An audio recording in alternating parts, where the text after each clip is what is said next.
Welcome all, my name is Ash Khan, and in this video we shall discuss how we can put the fun back into our retrospectives. I wanted to share some tips of where I have used different forms of retros which have worked successfully in my teams. So let us look at what is a retrospective. A retrospective is an opportunity to reflect, discover, learn, improve and succeed by reflecting on past events and behaviours. In its simplest form, you answer the three questions: what worked well, what didn't work well, and what can we do better? The retrospective is my favourite Scrum event as it allows people to talk. These people care about their jobs. They care that they have a good working environment. They care about issues that are in their way. Their retro gives them a voice and an avenue in which speaking their thoughts is appreciated. It is not subjected to negative consequences. Further ado, let's look at the first retrospective. The first retrospective is the night at the Oscars. This is one of my favourite retrospectives. You can make it into whatever theme is most beneficial to your group. In this instance, I have used the best story, the most complex technical story, and the most annoying story. The way this works is every team member has one vote which they can use per category. The team members will write down the best story on a post-it note and stick it under the best category section. The team will then have a quick discussion as to why those stories have been nominated. Once the discussion is over, the team members will assign a vote using a dot. The story with the most dots will be the winner. We applied the same principles to the most complex and technical story and the most annoying story. We will then have a discussion as to why those stories have won the nomination. What can we learn from this going forward? The Scrum Master, who is a facilitator, will ensure the right actions have been highlighted.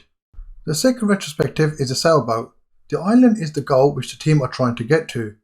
The wind is helping the team move in the right direction. The anchor is what is slowing down the team, and the rocks are the risks which the team are facing. The team members would place a post note on the wind which is helping the team move forward. They will also place post notes on the anchor which is what is slowing the team down.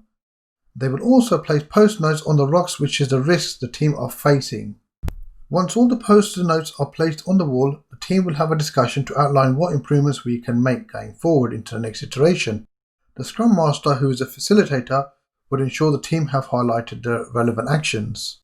The third retrospective is the retrospective in the moon. The moon is the goal which the team are trying to get to. The rocket boosters are helping the team move in the right direction, whereas the meteorites are slowing the team down. The team members will place post-it notes on the rocket boosters which is helping the team move towards their goal. The team would then also place post-it notes on the meteorites which is what is slowing the team down. Once all the post notes are placed on the wall, the team will have a discussion to outline what improvements can we make going forward into the next iteration. The Scrum Master, who is a facilitator, will ensure the team have highlighted all the relevant actions. Before we finish off the tutorial, let's look at some of the key notes for running a successful retrospective. Start with a brief explanation of what the goals are. The team needs to be aligned and everyone should understand what the goals are. Keep it fun. Keeping it fun ensures team members start talking to one another, they start to contribute inside the meeting. Ensure no one in the team is dominating. Everyone on the team should be heard, no one person should be dominating the meeting. Ensure action items are agreed. To keep the team motivated, action items need to be agreed and followed up as well. Thank you for watching this tutorial, I hope you enjoyed it and I'll see you next time.